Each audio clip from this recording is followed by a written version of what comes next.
नमस्कार साथियों, एक बार फिर से स्वागत है आप सभी प्यारे मित्रों का आज की अपनी कक्षा में। दोस्तों, आज हम बात करेंगे जीवों में श्वसन। दोस्तों, आपकी जानकारी के लिए मैं बता दूं कि हम लोग कक्षा 7 की बुक पढ़ रहे हैं। कक्षा 7 की जो आपकी बुक चलती है NCERT में, उस बुक को हम लोग पढ़ रहे हैं। बुक विज्ञान की है, जैसा कि आप लोगों ने थंबनेल पे देख लिया होगा। और इसको मैंने क्या कहा है, ये खजाना है साइंस का, और इस खजाने को मैं आपको पढ़ा रहा हूँ। दोस्तों, आप सभी से मेरा निवेदन रहेगा कि आप हमारे YouTube चैनल को लाइक कर देना, YouTube चैनल को सब्सक्राइब कर देना, वीडियो को लाइक कर देना और अपने दोस्तों के साथ शेयर कर देना। चलिए, आज का अपना चैप्टर रहेगा जीवों में श्वसन। ये जो चैप्टर है ये बायोलॉजी का चैप्टर है, ठीक है। और इससे पहले हम लोगों ने जो है 2 बायो के चैप्टर पढ़े, जिसमें पादप और जंतुओं में श्वसन, और वो भी पादप और जंतु कार्यकी से यानी फिजियोलॉजी से थे। और ये भी फिजियोलॉजी से है, यानी कि कार्यकी से, अपने जंतुओं की कार्यकी से संबंधित है। यहाँ भी आप लोग जो है श्वसन नामक जो है एक प्रक्रिया होती है उसको पढ़ने वाले हो, ठीक है। वो जो अपने दादा दादी से मिलने के लिए उत्सुकता से प्रतीक्षा कर रहा था, अब सभी अपने दादा दादी से मिलने के लिए जो है वो उत्सुक रहते हैं। जो 1 साल के बाद शहर आ रहे थे, वह शीघ्र से शीघ्र बस स्टॉप पहुंचना चाहता था ताकि उनका जो है स्वागत कर सके। इसीलिए वह भागता हुआ गया और कुछ ही मिनट में बस स्टॉप पहुंच गया। उसकी सांस तेजी से चल रही थी। उसकी दादी ने उससे पूछा कि वह हाँफ क्यों रहा है, तो बूजो ने बताया कि वह घर से दौड़कर आया है। उसे आश्चर्य हुआ कि दौड़ने के बाद वह सांस तेजी से क्यों लेने लगता है। यह प्रश्न उसके मस्तिष्क में घूमता है।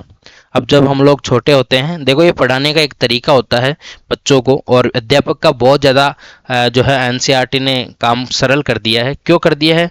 क्योंकि ये एक उदाहरण बेस अगर हम लोग बच्चे को पढ़ाते हैं, अगर हम लोग उसके दादा दादी नाना नानी से बच्चों को जोड़ते हैं, तो बच्चा उस चीज़ों को जो है वहाँ पे अपने आप में प्रायोगिक रूप में लेता है।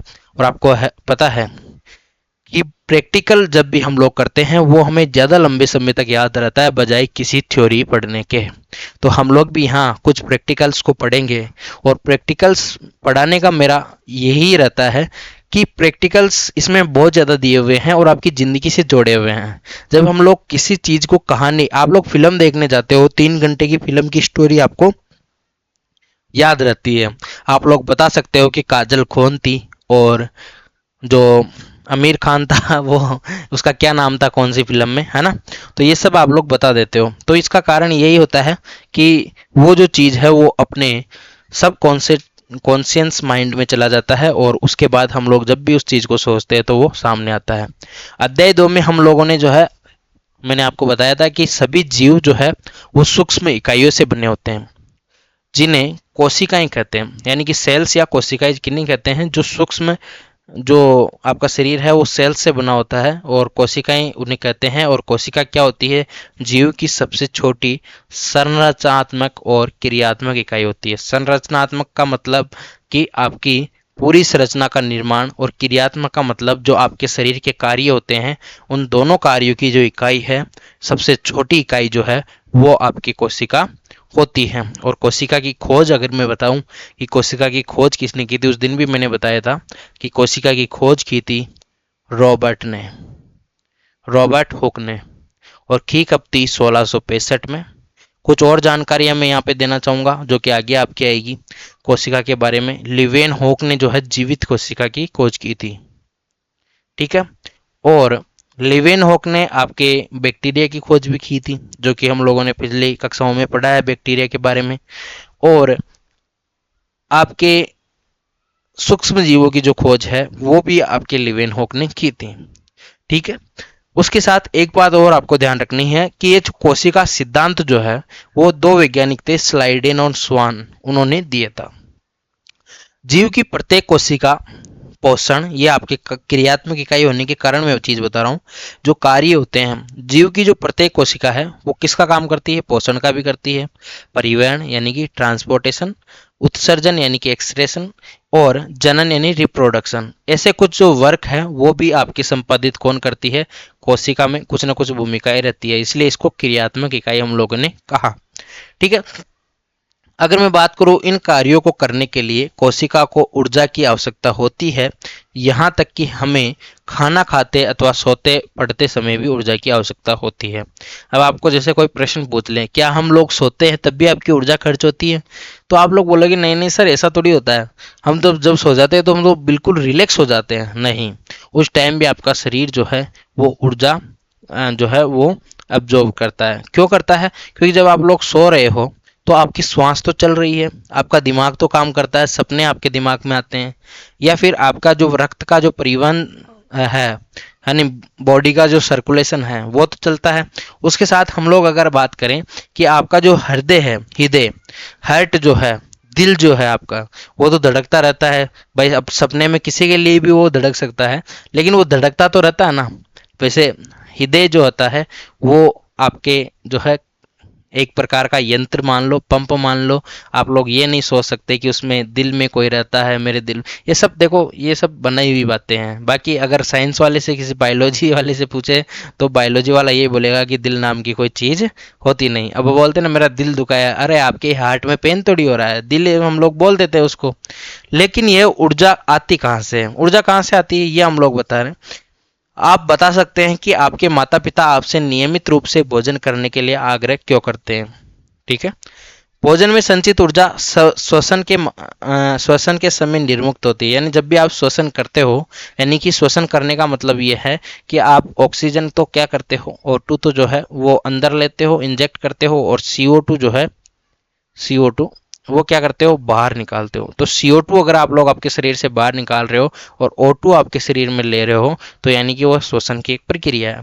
और वो श्वसन की प्रक्रिया के दौरान हमें जो है वो ऊर्जा मुक्त होती है, और ये ऊर्जा आपके शरीर में स्टोरेज हो जाती है ATP के रूप में। जब हम लोग पढ़ेंगे कोशिका को, तब हम लोग एक माइटोकॉन्ड्रिया कोशिका के अंग के बारे में पढ़ेंगे, और उसमें हम लोग बोलेंगे कि जो माइटोकॉन्ड्रिया है उसको शक्ति ग्रह कहते हैं, क्योंकि जो कोशिका है वही आपके एक तरह से जो है ऊर्जा का उत्पादन भी करने में सहायक रहती है। अतः सभी जीवों को भोजन से क्या मिलती है? ऊर्जा प्राप्त होती करने के लिए श्वसन की आवश्यकता होती है। यानी श्वसन, देखो श्वसन इसलिए हम लोग बोलते हैं ना, श्वास ले लेंगे तो मर जाएंगे। अब देखो जो श्वसन है वो आपके शरीर में ऊर्जा उत्पन्न करती है। हर एक काम को अगर बिना ऊर्जा के नहीं किया जा सकता है। यानी आपके शरीर में अगर ATP नहीं रहेंगे, कई बार आप चक्कर खा के गिर जाते हो, तो आपको क्या बोलते हैं? आपके शरीर में ऊर्जा ही नहीं है, ताकत नहीं है ना, बोलते हैं ना। तो श्वसन के प्रक्रम से हम पहले श्वास द्वारा वायु को शरीर के अंदर ले जाते हैं। आप जानते हैं कि वायु में ऑक्सीजन होती है, ठीक है। जैसा हम लोगों ने पहले पढ़ा कि वायुमंडल जो है आपका, वायुमंडल ये 100% में से आपके 21% जो है इसमें क्या होती है? ऑक्सीजन होती है।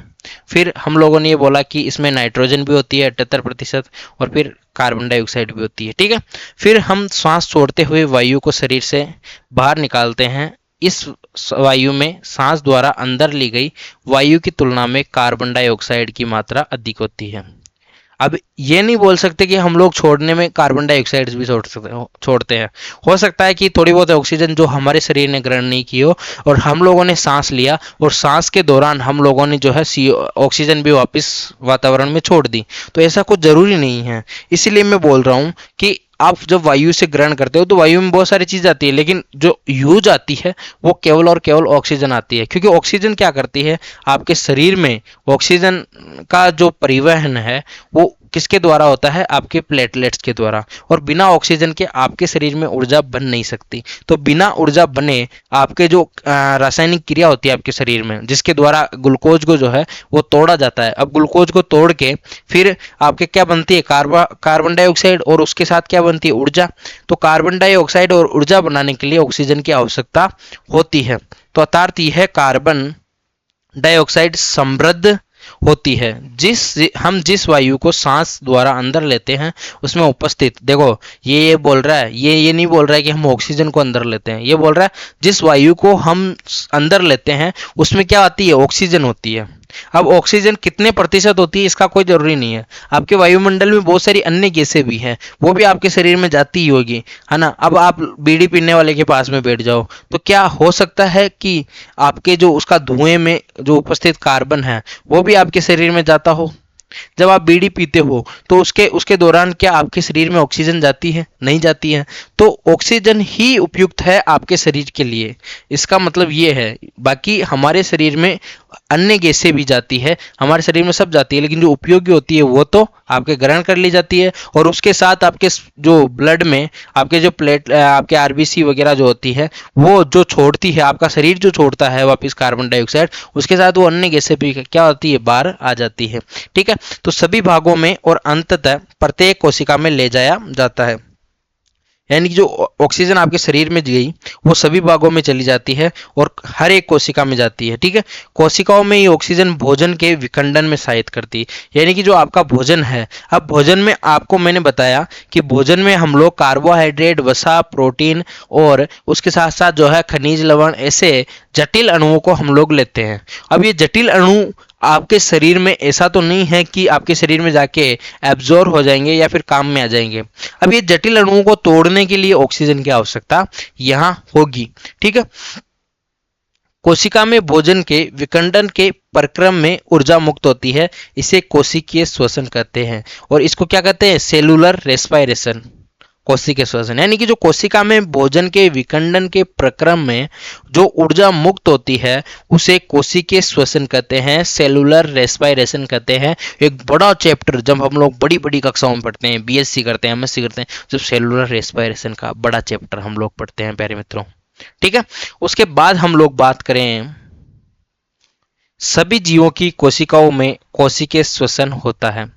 अब वो आपके अमीबा से लेके आपके जितने भी कोर्डेटा तक। अब कोर्डेटा कैसे, मतलब आपके शरीर में दो प्रकार के आपके जो है वायुमंडल में जीव होते हैं।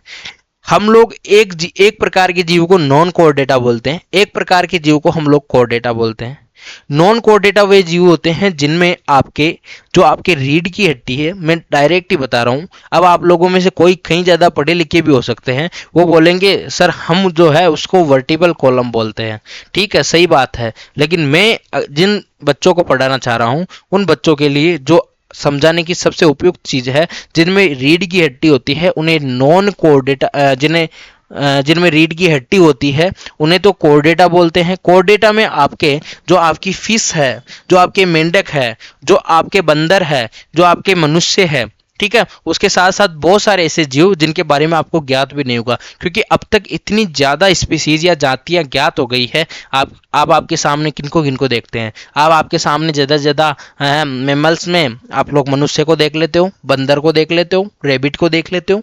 ठीक है, उसके अलावा हम लोग बात करें घोड़े, हाथी, ये सब चीज हम लोग देखते ही हैं। लेकिन आप लोगों को पता ही होगा कि इतने सारे जीव हमारे ब्रह्मांड में हैं, और उन जीवों में, सभी जीवों में क्या होती है, कोशिका होती है। अब किसी में एक कोशिका होती है तो किसी में हजारों की संख्या में कोशिकाएं होती है। अब इन सब कोशिकाओं में जो है क्या होता है, कोशिकीय श्वसन होता है। ठीक है, कोशिका के अंदर भोजन, ग्लूकोज, यहाँ पे ग्लूकोज बोल रहा है, ग्लूकोज ऑक्सीजन का उपयोग, यानी भोजन जो है वो ग्लूकोज के रूप में हमारे शरीर में जाता है। आप लोग जब ड्रिप चढ़ाने जाते हो तो क्या ग्लूकोज की बोतल चढ़वाने के लिए जाते हो, बोलते हो आप लोग, तो उससे आपको तुरंत एनर्जी आ जाती है। ठीक है, तो ऑक्सीजन का उपयोग करके कार्बन डाइऑक्साइड और जल में विखंडित हो जाता है। जब ग्लूकोज का विखंडन ऑक्सीजन की उपस्थिति द्वारा होता है तो यह वायवीय श्वसन हो जाता कहलाता है।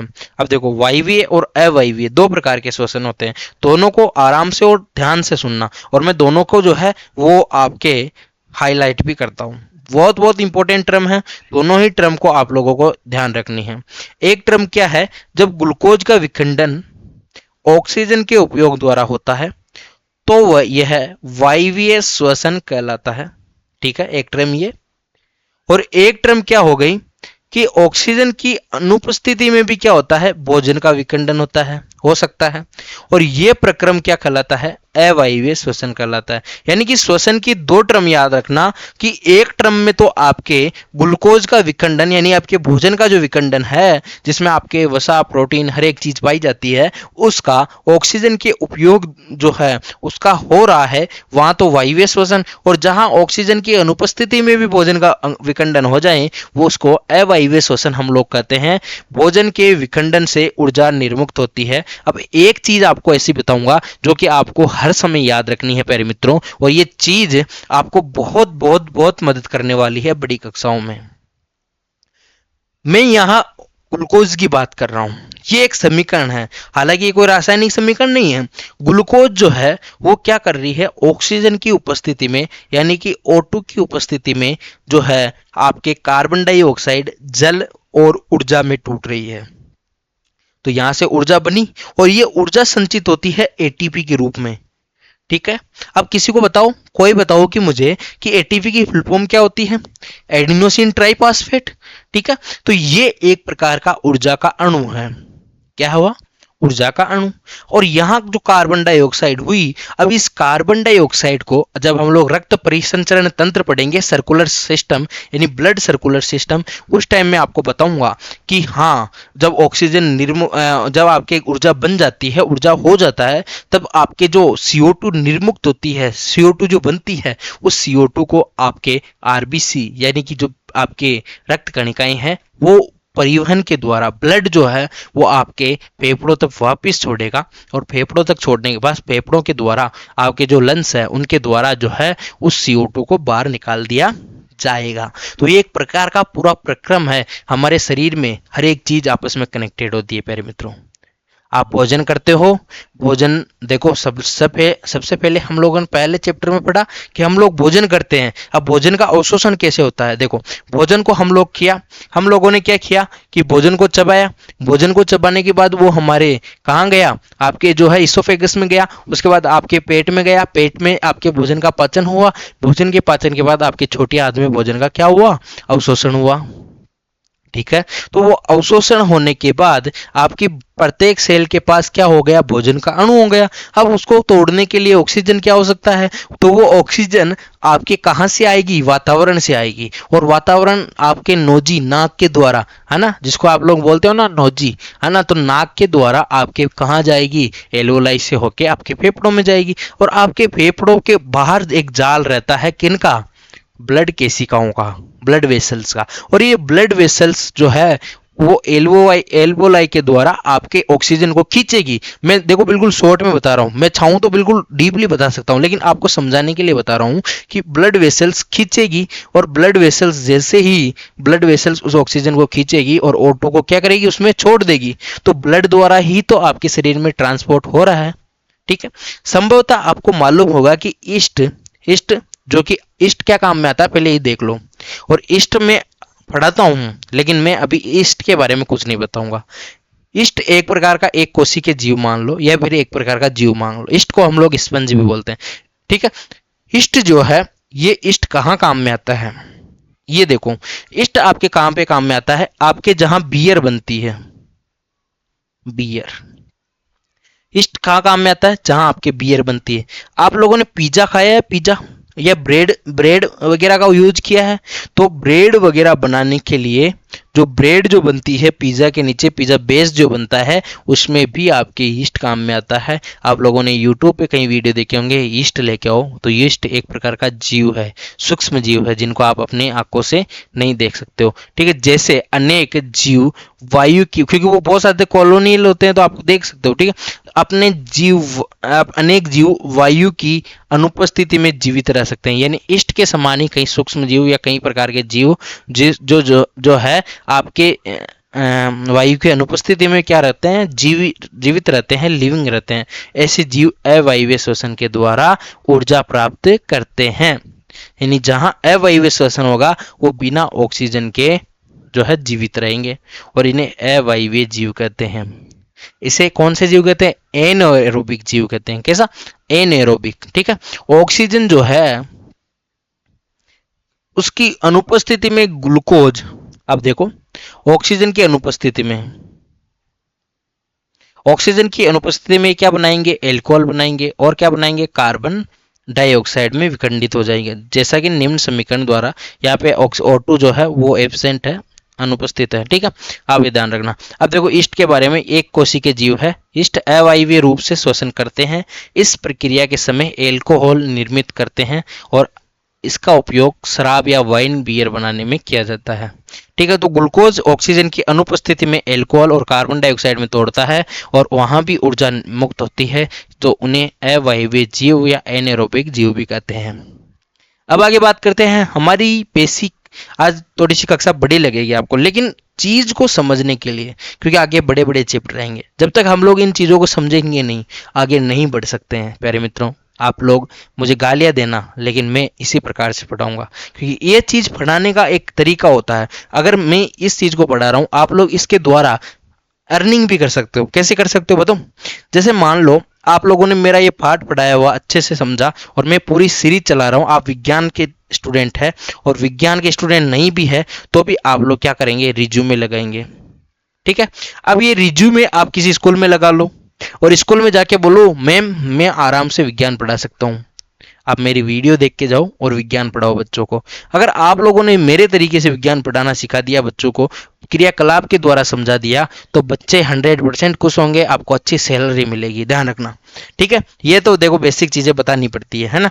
हमारी पेशी कोशिकाएं भी अवायवीय रूप से श्वसन कर सकती है, लेकिन ये ऐसा थोड़े समय तक ही कर सकती है। यानी हमारी जो पेशी कोशिकाएं हैं, ये भी क्या बिना ऑक्सीजन के आप क्या कर सकती है? श्वसन यानी रेस्पिरेशन कर सकती है।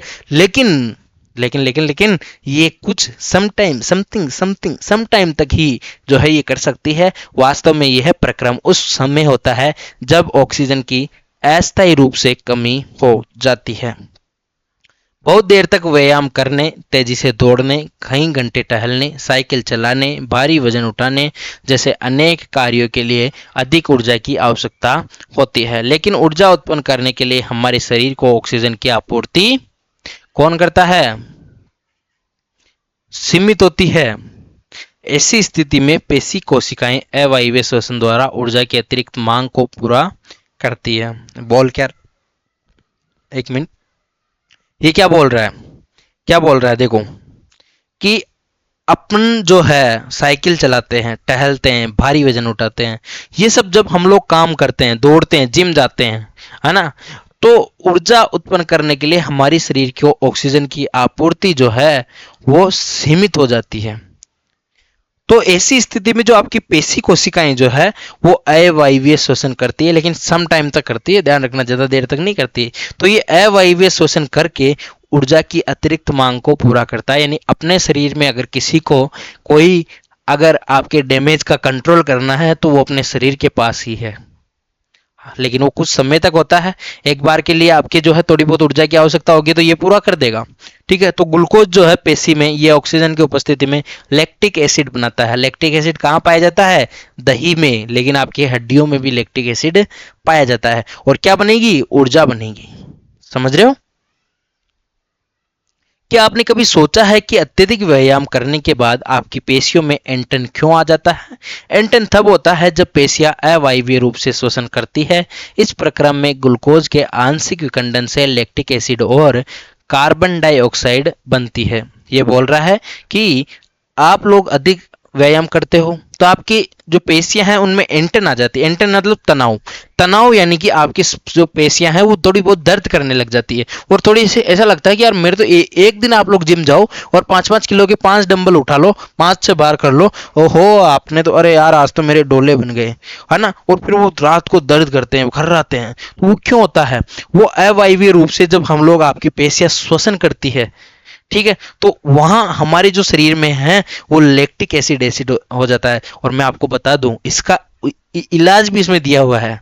अगर आप लोग जिम जाते हो ना, तो जिम जाते ही जो जिम वाले बंदे होते हैं वो जिम जाके आके क्या करते हैं? गर्म पानी से स्नान करते हैं।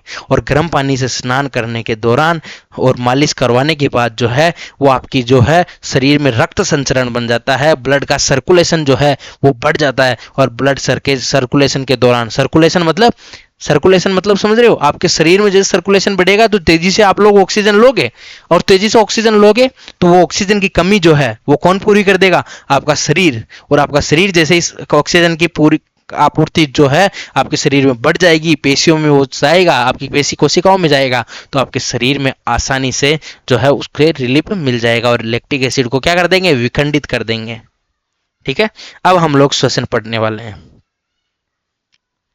अपने नथुनों और मुख को कसकर बंद कर लेना है, मर मत जाना, आराम से ध्यान से इसको करना और घड़ी की तरफ देखना। अगर आपसे सांस नहीं ले पाए अगर आप, तो कल को आपके घर वाले मुझे कमेंट करें कि सर आपकी वजह से मेरा टाबर जो है उनके 12 दिन करने पड़ रहे हैं। आप लोग करना, लेकिन ऐसे सोच के करना कि हाँ चेतावनी, इसका मैं शिक्षक की चेतावनी है इसमें। तो आप अगर आपके बच्चों को, जब आप लोग छठी सातवीं कक्षा के बच्चों को पढ़ाने जाएं, तो बोल दो कि बच्चों अपने मुख को और अपने नथुने को बंद कर लो अपने मुंह से, और हवा बाहर नहीं आनी चाहिए, है ना, और हवा अंदर भी नहीं लोगे। और फिर आपके पास आपकी मैडम जी का फोन आ जाए और थोड़ी सी बाहर जाके क्या बात करने लग जाओ, उधर बच्चे बंद कर रखे हैं, और थोड़ी देर बाद रील स्किप करने लग जाओ, उधर बच्चों का बच्चे स्वर्ग पहुंच जाए और आप पे जो है केस हो जाए, तो ध्यान रखना। इसीलिए बोल रहा हूँ, है ना। घड़ी की ओर देखिए, आप कितनी देर तक इन दोनों को बंद रख पाएंगे। कुछ समय बाद आपने क्या महसूस किया, आप उस समय को नोट कीजिए। जब आप अपनी सांस को रोक सकें, यानी उस समय को नोट करना है जिस समय पर 10 सेकेंड 20 सेकेंड आप कितनी देर सांस रोक सकते हो, ये कहने का मतलब। अतः आप यह जान गए होंगे कि आप बिना सांस लिए अधिक देर तक जीवित नहीं रह सकते। बिल्कुल सही बात है। श्वसन या सांस लेने का अर्थ क्या है, यहाँ इंपॉर्टेंट लाइन आ रही है। श्वसन या सांस लेने का अर्थ है ऑक्सीजन से समृद्ध वायु को अंदर खींचना या ग्रहण करना और कार्बन डाइऑक्साइड से समृद्ध वायु को बाहर निकालना। यानी कि श्वसन या सांस लेने का मतलब क्या होता है कि जो वायु में ऑक्सीजन है उसको तो आपके शरीर में ग्रहण करना, यानी O2 तो आप लोग क्या करेंगे, ग्रहण करेंगे, और इसको क्या करेंगे, CO2 को इसको निष्कासित करेंगे। ठीक है। उसके बाद ऑक्सीजन में समृद्ध वायु को शरीर के, रेड पेन कर लूँ क्या, मेरे को भी अच्छा लगता है बार बार अलग अलग पेनों से लिखता हूं। तो ऑक्सीजन से समृद्ध वायु को शरीर के अंदर लेना अंतःश्वसन, समझ रहे हो। यानी कि ऑक्सीजन को अगर अंदर ले रहे हैं तो अंतःश्वसन, और कार्बन डाइऑक्साइड को वायु से बाहर आपके शरीर से बाहर निकाल रहे हैं तो उश्वसन। तो सीधा सा टर्म याद रख लो ना कि O2 को बाहर निकालेंगे, O2 को बाहर निकालेंगे तो अंतःश्वसन। कहाँ लिखूं मैं, जगह ही नहीं बची। यानी कि O2 को बाहर निकाल रहे हैं अंतःश्वसन, श्वसन, और आपके CO2 को अगर हम लोग अंदर कर रहे हैं, सॉरी O2 को अंदर ले रहे हैं तो अंतःश्वसन, तो ये तो अंदर, और CO2 को बाहर निकाल रहे हैं उच्छ्वसन। हिंदी में थोड़ा सा मिस्टेक हो तो आप लोग सुधार लेना, ठीक है। तो दोनों का बारे में ध्यान रखो, दोनों बहुत इंपॉर्टेंट टर्म है। एक और टर्म आ रही है, और ये जो अंतःश्वसन और उश्वसन है, यानी शरीर में O2 अंदर ले रहे हो बाहर निकाल रहे हो, ये तो आपको पता ही होगा। तो ये जैसे ही आप लोग अंदर बाहर कर रहे हो तो ये एक प्रकार की सतत प्रक्रिया है, रोकना मत इसको, रुक गई तो आप रुक जाओगे। तो जो प्रत्येक जीव के जीवन में हर समय अर्थात जीवन पर्यंत होता रहता है, कोई व्यक्ति 1 मिनट में जितनी बार श्वसन करता है वह उसकी श्वसन दर कहलाती है। इंपॉर्टेंट लाइन आ रही है। श्वसन दर या रेस्पायरेशन रेट के बारे में बता रहा है कि रेस्पायरेशन रेट क्या होती है कि 1 मिनट में जितनी बार श्वसन किया, यानी कि अंतःश्वसन, श्वसन, देखो श्वसन क्या हुआ, जिसमें श्वसन कंप्लीट कैसे होगा, एक बार अंतःश्वसन और एक बार उश्वसन, तो एक बार आपने श्वसन की क्रिया की। तो ऐसे आप लोग अंतःश्वसन और उश्वसन 1 मिनट में कितनी बार करते हो उसे श्वसन दर कहते हैं। समझ में आ रहा ना। अरे किसी भाई को समझ में नहीं आ रहा तो कमेंट करके बताया करो, ठीक है। और जल्दी ही हम लोग जो है कुछ ना कुछ करने वाले हैं जिसके द्वारा हम आपको आसानी से आपके सामने विजिबल होके दिखा पाए। तो उसके लिए क्या करना है, एक नीचे सब्सक्राइब का बटन है, दबा दो यार, उसको दबा दो, जरूरी है, ठीक है। तो वैसे तो आप लोग कर ही देते हो सब्सक्राइब, लेकिन अपने दोस्तों के साथ भी इसको शेयर करो। कोई आपके छोटा भाई है, छठी कक्षा में पढ़ता है, उसको समझाओ यार। अगर उसको ये चीज पढ़ा दोगे ना, उसको 1 मिनट मोबाइल दे दोगे, 1 घंटे की एक क्लास ले लोगे, पूरा श्वसन समझ में आ जाएगा, जिंदगी में कभी पीछे नहीं हटेगा बंदा। इसीलिए बोल रहा हूं कि पढ़ने दो उसको, रील्स स्किप करने से अच्छा है अगर वो पढ़ेगा, वो अगर एक बार, इसमें क्या है, मेरी कुछ पाबंदियां हैं। अगर मैं आपको विजिबल होके दिखता तो अभी आप, मैं 2 घंटे भी खड़ा रहता तो आप लोग मेरे से बोर नहीं होते, लेकिन आप लोग केवल और केवल मेरी सुमधुर आवाज सुनते हो और वो भी मुझे अच्छी नहीं लगती है। ठीक है। अंत श्वसन और उश्वसन दोनों साथ साथ होते हैं। एक श्वास अथवा एक सांस का अर्थ है एक अंत श्वसन और एक उश्वसन, समझ रहे हो? एक श्वास या एक सांस का अर्थ क्या है? एक बार अंत श्वसन होगा और एक बार उच्च श्वसन होगा। क्या आप अपनी श्वसन दर पता लगा सकते हैं? लगाना चाहेंगे? क्या आप ये जानना चाहेंगे कि श्वसन दर स्थिर होती है अथवा यह शरीर की आवश्यकता के अनुसार परिवर्तित होती रहती है? आइए हम इसका पता लगाने के लिए क्रियाकलाप करते हैं। बहुत इंपॉर्टेंट क्रियाकलाप है दोस्तों, ये आपके जीवन पर्यंत काम में आने वाला है। तो आराम से और धैर्य के साथ मेरे साथ जुड़े रहिएगा। अभी तक तो कितने घंटे की क्लास हुई है? अभी तक तो आधे घंटे की कक्षा हुई है, तो बोर नहीं होना है ना? और हम लोगों ने कितने पेज पढ़े हैं? 3 पेज तो सारे ही पढ़े हैं। ठीक है, पेज कितने हैं? 14 पेज है, लेकिन पढ़े कितने हैं? 3 पढ़े हैं। ठीक है। सामान्यतः हमें यह अभ्यास ही नहीं होता है कि हम श्वसन कर रहे हैं। हालांकि यदि आप कोशिश करें तो आप श्वसन दर की गणना कर सकते हैं। इसे ज्ञात करने के लिए आप विश्राम की स्थिति में बैठ जाइए। अगर आप लोग ये कर लेते हो ना, सच बता रहा हूं, आपको मेमोरी आपकी शार्प हो जाएगी। इससे क्या होता है कि अलग जगह दिमाग नहीं जाता है।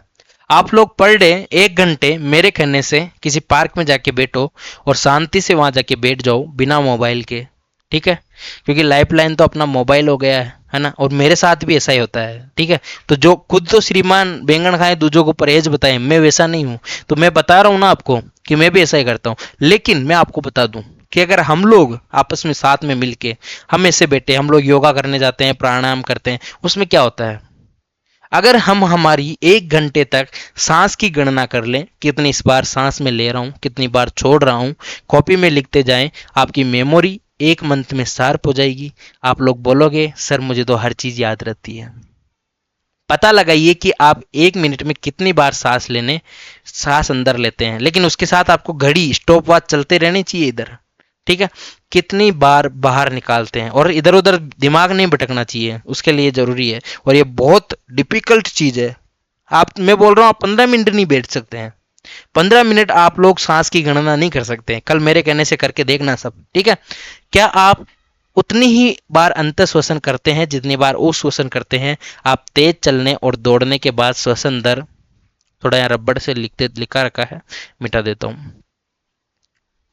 अपनी श्वसन दर संख्या या मिनट की गणना कीजिए। अपनी श्वसन दर को दौड़ना बंद करने के तुरंत बाद और फिर विश्राम कर लेने के बाद भी ज्ञात करिए। ये बोल रहा है कि आपको दौड़ना है और दौड़ने के बाद आपकी सांस कितनी चलती है 1 मिनट में, और आप जो विराम अवस्था में हो जाते हैं, जब आप ढीले ढाले पड़ जाते हैं, तब आपकी श्वास दर क्या होती है। तो उससे आप लोग अपनी श्वसन दर की तुलना अपने सहपाठियों के साथ कर सकते हैं। ठीक है, अब देखो इंपॉर्टेंट लाइन आ रही है। कोई वयस्क व्यक्ति विराम की अवस्था में 1 मिनट में औसत 15 से 18 बार सांस अंदर लेता है और निकालता है। अधिक व्यायाम करने में श्वसन दर 25 बार प्रति मिनट तक बढ़ सकती है। ठीक है, जब हम व्यायाम करते हैं हम केवल तेजी से सांस लेते हैं, बल्कि हम गहरी सांस भी लेते हैं और इस प्रकार ऑक्सीजन अधिक ग्रहण करते हैं। जितनी ज़्यादा ऑक्सीजन आपके शरीर में जाएगी, ब्लड सर्कुलेशन उतना ही ठीक चलेगा। अधिक ऑक्सीजन की आपूर्ति होती है, यह भोजन के विखंडन की दर को बढ़ा देता है, जिससे कि अधिक ऊर्जा निर्मुक्त होती है। क्या इस यानी कि आप लोग समझ रहे हो, जब आप लोग प्राणायाम करते हो तो आपके लिए बहुत महत्वपूर्ण होती है। जितने भी लोगों ने, जो संत है, उन्होंने प्राणायाम, ध्यान, इन चीजों को, या फिर सांस लंबा लेना, लंबा छोड़ना, आप लोग बाबा रामदेव का मजाक उड़ाते हो ना, वो किस प्रकार से पेट हिलाता है और पेट हिला के उसने कितना बड़ा बिजनेस बना लिया है, ये भी आपको पता होगा। लेकिन एक चीज आपने देखी होगी कि वो कर तो इनडायरेक्टली आपका भला ही रहा है। कैसे? प्राणायाम करते हो तो आपके शरीर में ज्यादा ऑक्सीजन जाएगी, और ज़्यादा ऑक्सीजन जाने के बाद आपको ये रियलाइज होएगा कि आपके शरीर में एक ऐसी त्वरित ऊर्जा का संचार हो रहा है जो कि आपके शरीर में जरूरी है, लेकिन उसके लिए अभ्यास की आवश्यकता होती है। प्यारे मित्रों, किसी व्यक्ति का सामान्य दिन में किए जाने वाले विभिन्न क्रियाकलापों पर विचार कीजिए। क्या आप बता सकते हैं कि किस क्रियाकलाप में श्वसन दर सबसे कम और कब से अधिक हुई? आपने अनुभव के आधार पर 6.3 में दिए गए क्रियाकलाप को श्वसन की बढ़ती दर के क्रम में व्यक्त करना है। ये 6.3 है। अब यहाँ पे कोई पढ़ रहा है तो वहाँ नॉर्मल उससे आप लोग सांस लोगे। कोई काम कर रहा है, सो रहा है तो नॉर्मल सांस लेंगे, चल रहा है तो थोड़ी सी ज़्यादा, फिर दौड़ रहा है तो थोड़ी सी ज़्यादा, कपड़े धो रहा है तो थोड़ी सी ज़्यादा। तो भिन्न भिन्न व्यक्तियों में भिन्न भिन्न तरीके से अब हम लोग श्वास कैसे लेते हैं। और very very important topic start हो चुका है। कोई भी कक्षा को छोड़ के नहीं जाएगा, जो छोड़ के जाएगा वो फिर दुख पाएगा। देखो, नथुनों की मैं जब भी बात करूंगा उसको नासा द्वार बोलते हैं, ठीक है। अब हम श्वसन की क्रियाविधि जानेंगे। क्रियाविधि यानी कि उसकी जो है फंक्शन कैसे होता है, या फिर इसका उसका क्या बोलते हैं इसको, मुझे याद भी नहीं हो रहा। क्रियाविधि का, क्रियाविधि को कुछ तो बोलते हैं इंग्लिश में, आप लोग कमेंट करके बताना, ठीक है। अभी मुझे याद आएगा मैं बता दूंगा, ठीक है। जब जब हम नथुनों यानी नसा द्वार से वायु अंदर लेते हैं, जब हम वायु को अंतर श्वसन द्वारा अंदर लेते हैं तो यह हमारे नथुनों से नासा गुहा में चली जाती है। नासा गुहा में वायु नासा नली से होकर हमारे फेफड़ों यानी फुफ्फुस में जाती है। फेफड़े वक्ष गुहा में स्थित होते हैं। वक्ष गुहा पार्श्व में पसलियों से घिरी रहती है। एक बड़ी पेशीय परत जो डायफ्राम मध्य कहलाती है, वह वक्ष गुहा को आधार प्रदान करती है। श्वसन में डायफ्राम और पसलियों में बने पिंजर की गति सम्मिलित होती है, ठीक है। अंत श्वसन के समय पसलियां ऊपर और बाहर की ओर गति करती है या डायफ्राम नीचे की ओर जाता है। अब मैं थोड़ा सा इस डायग्राम से आपको समझाने की कोशिश करता हूँ। ये तो लिखा हुआ है, ठीक है, मैं मानता हूँ। देखो, ये आपका नासा द्वार है, यानी नाक का आगे के द्वार है, और नाक के द्वार के यहाँ होते हैं बारीक रोम। पूरी की पूरी चीज को समझाने की कोशिश कर रहा हूँ। ये आपके मुख है, इसके द्वारा भी आपको सांस ली जा सकती है, ठीक है। जैसे ही आप लोगों ने यहाँ से वायु को ग्रहण किया, किसको ग्रहण कर रहे हो आप?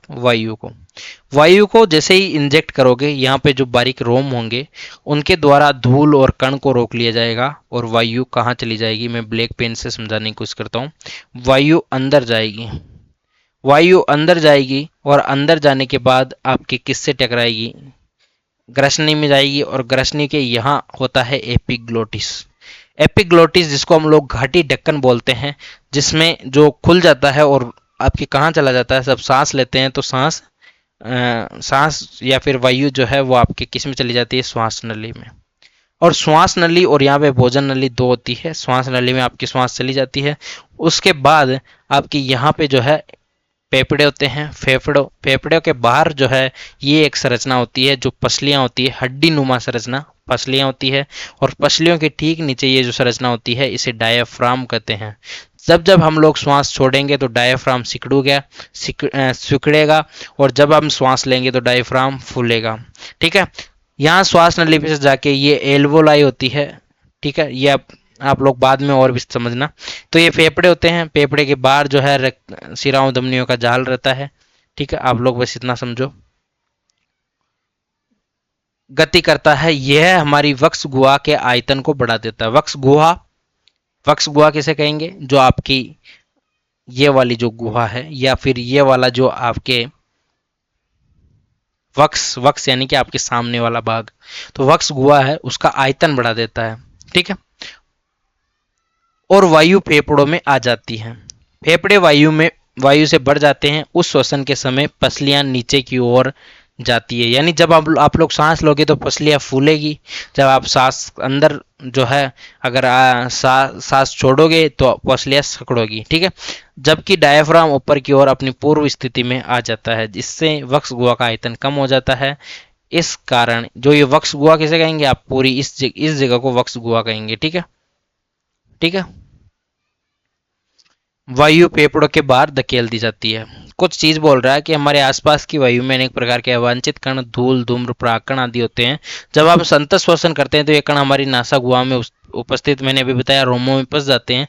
कभी कभी ऐसे कण नासा गुहा के पार भी चले जाते हैं, तब ये कोमल परत को उत्तेजित करते हैं, जिसके परिणाम स्वरूप हमें छींक आती है। छींकने से अवांछित कण वायु के बाहर निकल आते हैं। इस प्रकार केवल श्वास वायु ही हमारे शरीर में प्रवेश करती है। ठीक है, तो ये ध्यान रखना। ये देखो, ये आपका पूरा डायफ्राम है, इसकी गति, जैसे वायु अंदर गई तो डायफ्राम नीचे। यहाँ समझने की देखो बहुत बढ़िया चीज दे रखी है। जब आप लोग सांस अंदर ले रहे हो तो डायफ्राम नीचे की ओर और पसलियां बाहर की ओर, समझ रहे हो? सांस अंदर लूंगा, डायाफ्राम नीचे की ओर जाएगा, पसलियां बाहर की ओर गति करेगी। सांस बाहर लूंगा, डायफ्राम पूर्व स्थिति में आ जाएगा, पसलियां अंदर की ओर गति करेगी। अंतःश्वसन में क्या होता है? वायु अंदर आती है, पसलियां बाहर की ओर और डायफ्राम नीचे की ओर। और उस श्वसन में क्या होता है? डायाफ्राम जो है वो पूर्व स्थिति में आता है, वायु अंदर आती है और पसलियां अंदर की ओर गति करती है। समझ रहे हो? तो वायु बाहर जाएगी, पसलियां अंदर की ओर, और डायफ्राम अगर पूर्व अवस्था में आ जाए तो उस श्वसन और वायु अंदर की ओर जाएं, पसलियां बाहर की ओर गति करें और डायफ्राम नीचे की ओर गति करें, यानी कि बाहर फूलता हुआ दिखाई दें, तो इसे क्या कहेंगे? अंतःश्वसन कहेंगे। तो अंतःश्वसन और उस श्वसन समझ में आया आपके? अपने शरीर में हम इन गतियों को आसानी से अनुभव कर सकते हैं। एक गहरी सांस लेनी है, अपनी हथेली के उदर पर, हथेली को जो है उधर यानी पेट पर रखना है, उधर की गति को अनुभव करना है। आप क्या समझ पाते हैं? यह जान लेते हैं कि श्वसन के दौरान वक्ष गुहा के आमाप के में परिवर्तन होता है। बच्चे सीना यानी वक्ष फुलाने की स्पर्धा में व्यस्त हो गए। प्रत्येक यह दावा कर रहा था कि वह सीने को सबसे अधिक फुला सकता है। क्यों न आप भी इस क्रियाकलाप को अपनी सहपाठियों के साथ करें। एक गहरी सांस लेनी है, किसी मापन फीते से वक्ष का माप लेना है। इस माप को 6.2 में नोट कर लेना है, ये नीचे लिखा हुआ अंतःश्वसन और उस श्वसन के समय। ठीक है, और ये आपको करना है। इस प्रक्रिया में आप लोग क्या समझ सकते हो? एक और आपके सामने क्रियाकलाप है। प्लास्टिक के चौड़े मुंह वाली एक बोतल लेनी है, इसके पेंदे को काटकर अलग कर लेना है। और ये आप लोगों ने बहुत बार बनाया होगा, आपके जो स्टूडेंट्स हैं, आपके जो टीचर्स हैं, उन्होंने आपको बताया होगा।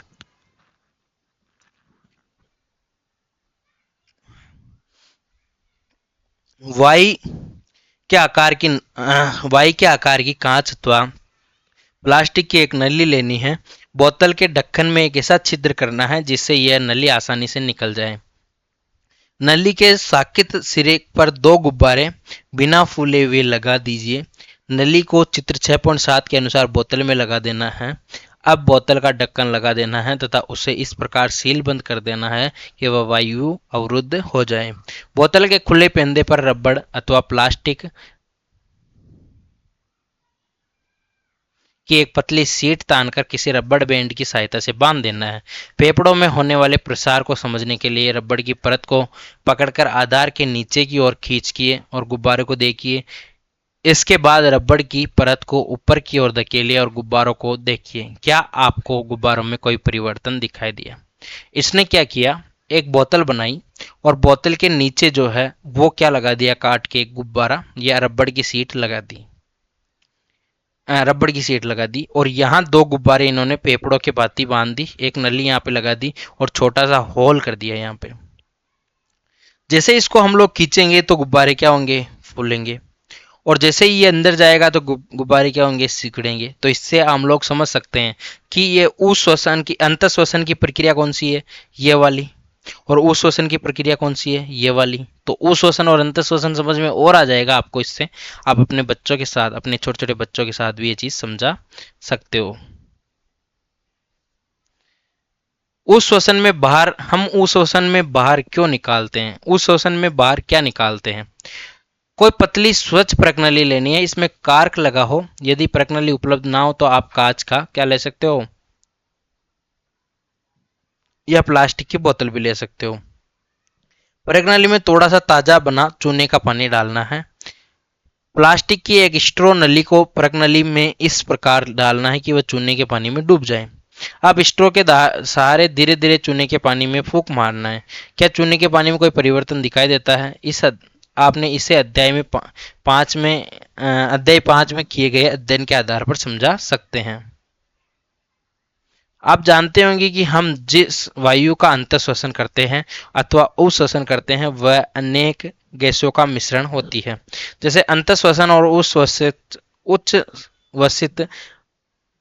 वायु में ऑक्सीजन और कार्बन डाइऑक्साइड का प्रतिशत, अंतःश्वसित वायु में जो है ऑक्सीजन कितने 21% और उच्छ्वसित वायु में जो है ऑक्सीजन 16.4%। ठीक है, अब देखो यहाँ कार्बन डाइऑक्साइड कितनी 0.04 और यहाँ कार्बन डाइऑक्साइड कितनी आपके, अभी आपको समझ में नहीं आया होगा। अंतःश्वसित वायु में ऑक्सीजन की मात्रा ज्यादा होती है 21% होती है और कार्बन डाइऑक्साइड की मात्रा 0.4 और उच्छ्वसित वायु में भी ऑक्सीजन की मात्रा ज्यादा ही होती है और कार्बन डाइऑक्साइड की 4.4, लेकिन पिछली बार से अधिक। समझ रहे हो? आगे बात करते हैं, हम क्या उत्सर्जित करते हैं? क्या हम केवल कार्बन डाइऑक्साइड को उत्सर्जित करते हैं अथवा उसके साथ अन्य गैसों का मिश्रण भी उत्सर्जित करते हैं? आपने ये भी देखा होगा कि अगर आप दर्पण के आगे उच्छ्वास छोड़ते हैं तो आपकी दर्पण की सतह धुंधली दिखाई देती है। ये नमी के कारण जल के ये बिंदु कहाँ से आए, यानी कि उसमें भी जो है जल की कुछ न कुछ बूंदें होती है। अन्य जंतुओं में श्वसन, हाथी, शेर, गाय, बकरी, मेंढक, छिपकली, सर्प और पक्षियों में जंतुओं के वक्ष गुहा में मनुष्य की भांति फेफड़े होते हैं। यानी फेफड़े किस किस में होते हैं? हाथी, शेर, गाय, बकरी, मेंढक, छिपकली, सर्प, यानी कि पूरी तरह से कोर्डेटा में। ठीक है, जीव श्वसन कैसे करते हैं? क्या इनके भी मनुष्य के फेफड़े जैसे ही श्वसन अंग होते हैं? आइए पता लगाएं। अब यहां से इंपोर्टेंट आ रहा है भाई, ध्यान रखना। कॉकरोच की बात करते हैं। आपके घर में कॉकरोच होता होगा।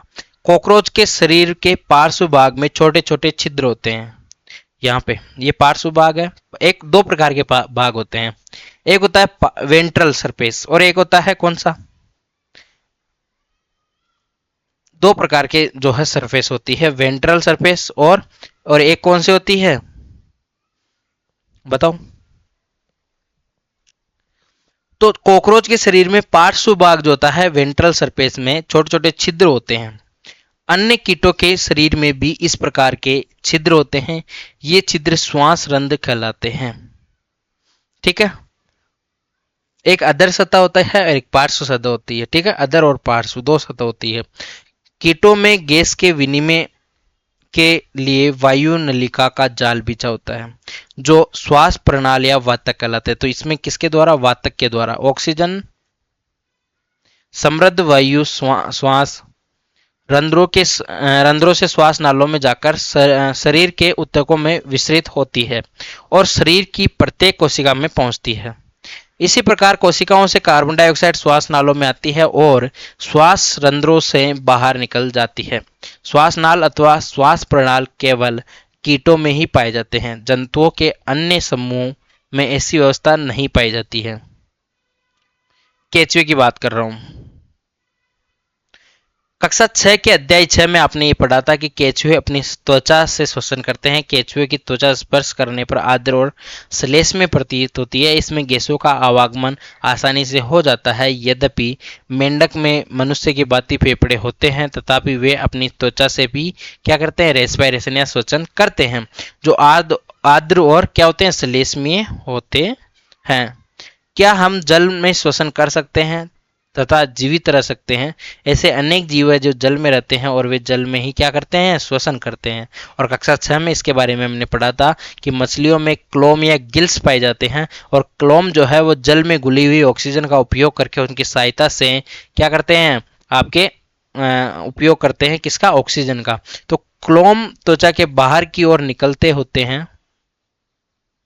आप ये सोच रहे होंगे कि क्लोम किस प्रकार श्वास में सहायता करते हैं। क्लोम में रक्त वाहिनियों की संख्या अधिक होती है जो कि गैस विनिमय में सहायता करती है। यानी क्लोम जो है, जैसे आपके ये क्लोम है, अब जैसे ये क्लोम है, क्लोम में क्या होती है? रक्त वाहिनियां होती है और उनकी कई ज्यादा संख्या होती है। जैसे ही ये ऑक्सीजन को जो है क्लोम तक पहुंचाएगा तो ऑक्सीजन के बाहर जो रक्त आपके जो क्लोम के चारों ओर तरफ जो रक्त वाहिनियां होती है उनके द्वारा ऑक्सीजन जो है वो अंदर चला जाएगा, और एक बार ऑक्सीजन अंदर चला गया फिर तो अपना काम बन ही गया। क्या पादप भी श्वसन करते हैं? अन्य जीवों की बात थी, पादप भी श्वसन जीवित रहने के लिए क्या करते हैं? श्वसन। जैसा कि आप कक्षा 6 में पढ़ चुके हैं कि वायु से ऑक्सीजन अंदर ले लेते हैं और कार्बन डाइऑक्साइड को निर्मुक्त करते हैं। उसकी कोशिकाओं में भी ऑक्सीजन का उपयोग अन्य जीवों की भांति ही ग्लूकोज के कार्बन डाइऑक्साइड और जल में विखंडित करने के लिए किया जाता है। पादप में प्रत्येक अंग जो है वो वायु से स्वतंत्र रूप से ऑक्सीजन ग्रहण करके कार्बन डाइऑक्साइड को निर्मुक्त कर सकता है। अध्याय 1 में आपने पढ़ा था कि पादप की पत्तियों में ऑक्सीजन और कार्बन डाइऑक्साइड के विनिमय के लिए सूक्ष्म छिद्र होते हैं जो रंध्र कहलाते हैं। ठीक है। पादप की अन्य सभी कोशिकाओं की भांति ही मूल कोशिकाओं में भी ऊर्जा उत्पन्न करने के लिए ऑक्सीजन की आवश्यकता होती है। मूल मृदा कणों के बीच खाली स्थान या अवकाश जो होते हैं, ये स्पेस, एयर स्पेस इनको बोलते हैं, इसमें उपस्थित वायु से ऑक्सीजन ले लेते हैं। क्या आप अनुमान लगा सकते हैं कि यदि किसी गमले में पौधे में बहुत अधिक पानी डाल दिया जाए तो क्या होगा? इस अध्याय में आपने ये पढ़ा कि श्वसन एक महत्वपूर्ण जैविक प्रक्रम है। अब देखो, ये मृदा के कण और इनके बीच बीच में क्या एयर स्पेस है, ये मूल रोम है, और इन मूल रोम के द्वारा क्या होता है? वायु का अवशोषण होता है। ठीक है। ऐसे सभी जीवों में अपनी उत्तरजीविता या जीवित रहने के लिए या जीवित अपने आप को रखने के लिए आवश्यक ऊर्जा प्राप्त करने के लिए जो श्वसन की आवश्यकता होती है। ठीक है। इसमें कुछ चीजें हम लोग पढ़ने वाले हैं। श्वसन सभी जीवों के जीवित रहने के लिए अनिवार्य है। यह जीव द्वारा लिए गए भोजन में ऊर्जा को निर्मुक्त करता है। हम अंतःश्वसन द्वारा जो वायु शरीर के अंदर लेते हैं उसमें उपस्थित ऑक्सीजन का उपयोग ग्लूकोज को कार्बन डाइऑक्साइड और जल में विखंडन के लिए किया जाता है। इस प्रक्रम में ऊर्जा निर्मुक्त होती है। ठीक है। थोड़ी सी क्या जीभ आज थोड़ी सी ऐसे ही है क्योंकि थोड़ा सा छाला हो रहा है जीभ में, तो मैं क्या कुछ चीजें सही से नहीं बोल पा रहा हूँ। ठीक है। ग्लूकोज का विखंडन जीव की कोशिकाओं में होता है जिसे कोशिकीय श्वसन कहते हैं।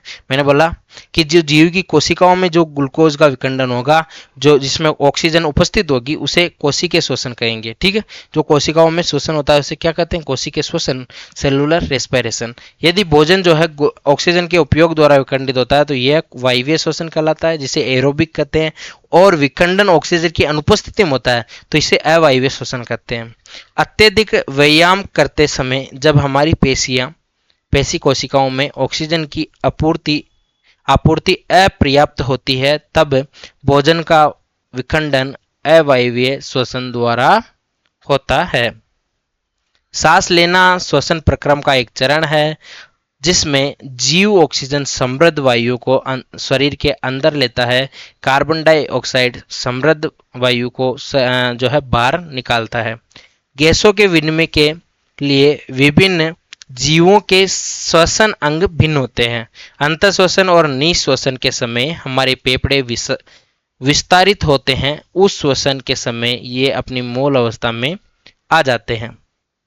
शारीरिक सक्रियता के बढ़ने पर श्वसन दर भी बढ़ जाती है। यानी कोई भी काम जब हम लोग फास्ट तेजी से करेंगे तो वहाँ श्वसन दर या फिर रेस्पिरेशन रेट भी क्या हो जाती है? बढ़ जाती है।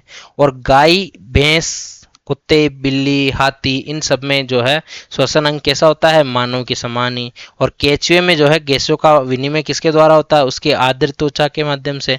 और मछलियों में यह क्लोम के द्वारा होता है, और कीटों में श्वास प्रणाल से होता है। ये तो मैंने आपको बताया। और पादपों में मूल मृदा में उपस्थित वायु को ग्रहण करती है, और पत्तियों में जो है नन्हे छिद्र होते हैं जिन्हें रंध्र कहते हैं, और जिनसे गैसों का क्या होता है? विनिमय यानी एक्सचेंज होता है। पादप कोशिकाओं में जो है ग्लूकोज का विखंडन अन्य जीवों की तरह ही होता है।